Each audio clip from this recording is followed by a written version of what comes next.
Hello. Welcome to Today in History, an AI podcast. I'm Stephen. And I'm Ruth. We're the artificial intelligence hosts of this show.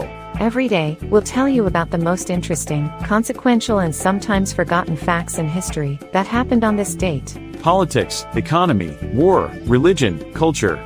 One topic every day. Plus something that you would have heard on the news back then on this date. Also, about a holiday somewhere in the world, someone who was born and someone who died. Hope you stay with us. Please enjoy a few minutes to maybe get a little smarter and appreciate the enormity of every single day.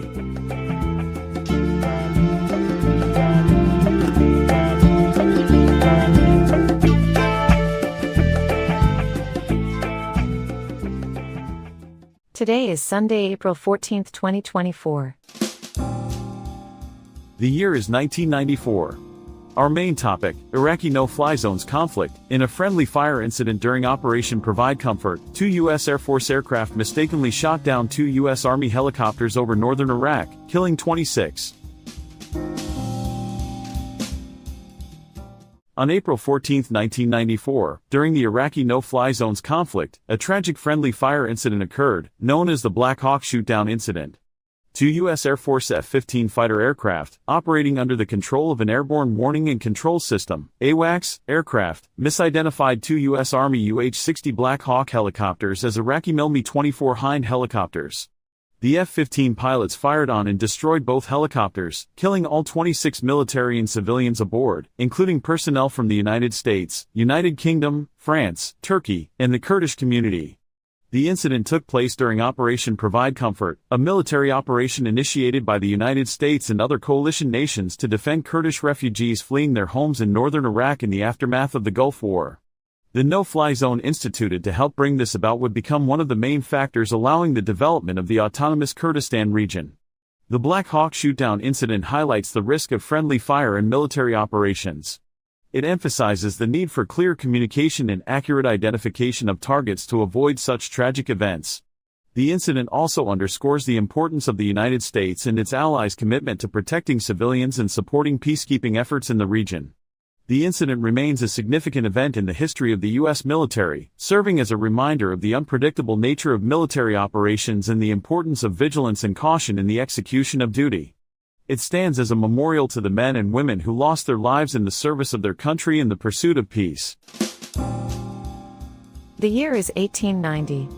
On the news, the Pan American Union is founded by the First International Conference of American States in Washington, D.C.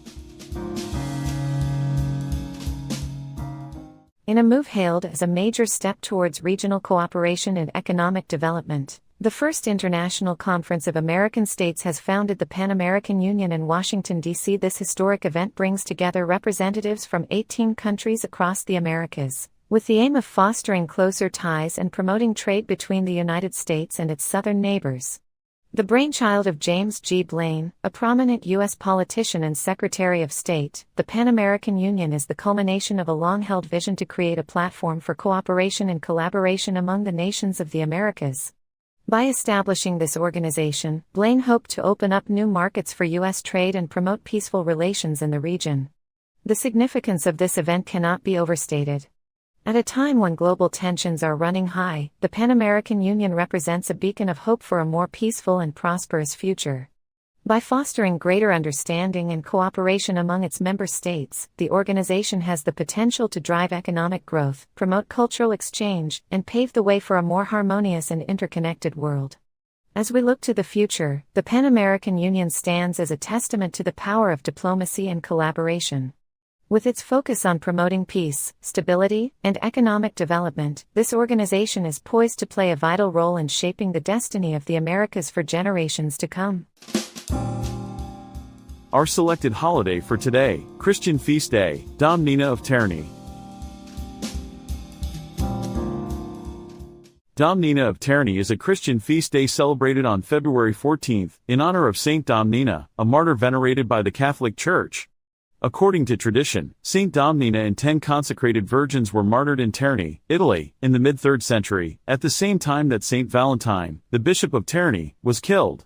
This holiday is significant for Christians as it commemorates the ultimate sacrifice made by Saint Domnina and her companions for their faith. Cultural significance. The holiday of Dom Nina of Terni holds great cultural significance for Christians around the world, particularly those of the Catholic faith. It serves as a reminder of the sacrifices made by early Christian martyrs, who gave their lives for their beliefs and refused to renounce their faith, even in the face of persecution and death. The holiday also highlights the importance of faith, courage, and devotion, which are values that are still relevant today. Moreover, the holiday of Dom Nina of Terni is celebrated on the same day as Valentine's Day, which has become a popular cultural celebration of love and romance. This coincidence has led some to associate Saint Dom Nina and her companions with the themes of love and martyrdom, further emphasizing the significance of their sacrifice. In conclusion, the holiday of Dom Nina of Terni is a significant cultural celebration for Christians, particularly those of the Catholic faith. It commemorates the martyrdom of Saint Dom Nina and her companions, highlighting their courage, devotion, and ultimate sacrifice for their faith. The holiday serves as a reminder of the importance of faith and the values that it represents, and it is celebrated on the same day as Valentine's Day, which has become a popular cultural celebration of love and romance. On this day, in 1852, Alexander Greenlaw Hamilton, Australian biologist, d. 1941, was born. Alexander Greenlaw Hamilton was a man of many talents and passions, whose contributions to the fields of biology and ecology continue to inspire and inform scientists and naturalists to this day. Born in Ireland in 1883, Hamilton's love of nature was evident from an early age, and he pursued this interest throughout his life, eventually becoming one of Australia's most respected naturalists. Hamilton's professional career was marked by a number of significant achievements. He served as a teacher and principal in various schools throughout New South Wales, and was known for his innovative approaches to education, which emphasized hands-on learning and exploration of the natural world. His dedication to education was complemented by his extensive research in the fields of botany, ornithology, and entomology, for which he was recognized with numerous awards and honors. One of Hamilton's most notable contributions was his work on desert plants and pollination. His studies of the unique adaptations of these plants, and the ways in which they were pollinated by insects and birds, helped to shed light on the complex relationships between species and their environments. This work was particularly significant in the context of Australia's vast and diverse desert regions, where Hamilton spent many years conducting field research. In addition to his scientific contributions, Hamilton was also a skilled communicator and writer. He authored numerous articles and books on natural history, which were accessible and engaging for both specialists and general readers. His ability to convey the wonders and importance of the natural world to a broad audience helped to inspire a love of nature in many people, and contributed to the development of a strong environmental ethic in Australia. Hamilton's commitment to the natural world was also evident in his involvement with various conservation efforts. He was a vocal advocate for the protection of Australia's unique and threatened species, and worked tirelessly to promote sustainable land use practices. His dedication to conservation was recognized by his appointment as a Fellow of the Linnean Society of New South Wales, and his eventual election as the Society's president. Despite his many achievements, Hamilton remained humble and unassuming throughout his life. He was known for his kindness and generosity, and was always willing to share his knowledge and expertise with others. His passion for nature and his commitment to conservation continue to inspire scientists, naturalists, and environmentalists today, and his legacy will be remembered for generations to come. We remember the life of Simone de Beauvoir, French novelist and philosopher, born 1908, who died on this date in 1986.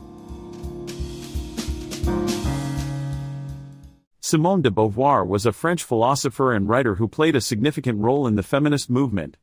Born in 1908, she grew up in a middle-class family and pursued her passion for philosophy at the Sorbonne, where she met her lifelong partner, Jean-Paul Sartre.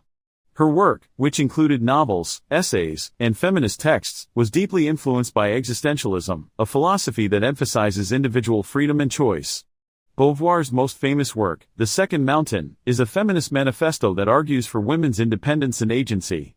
In it, she challenges traditional gender roles and societal expectations, advocating for women to take control of their own lives and create their own meaning. Her ideas were revolutionary at the time and continue to inspire feminists today. In addition to her philosophical contributions, Beauvoir was also an accomplished novelist. Her works, such as She Came to Stay and The Mandarins, explore themes of love, relationships, and the human condition. Her writing style was known for its lyrical prose and complex characters, and her novels were widely acclaimed in France and beyond. Beauvoir's impact on feminist thought cannot be overstated. She was one of the first feminist thinkers to argue that women were not inherently inferior to men but rather were socialized to be subordinate. Her ideas about the other and the ethics of ambiguity continue to influence feminist theory and have shaped the way we think about gender, power, and identity. Throughout her life, Beauvoir was a vocal advocate for women's rights and sexual freedom. She was a founding member of the Women's Rights League and played a key role in the legalization of contraception in France. Her activism and writing helped pave the way for future generations of feminists and continue to inspire women around the world. Despite her many accomplishments, Beauvoir's life was not without challenges. She faced discrimination and sexism throughout her career, and her open relationship with Sartre was often the subject of scrutiny and criticism. However, Beauvoir remained steadfast in her beliefs and continued to write and advocate for women's rights until her death in 1986. Today, Simone de Beauvoir is remembered as a trailblazing philosopher, writer, and feminist activist. Her work continues to inspire and empower women, and her legacy is a testament to the power of ideas and the impact that one person can have on the world.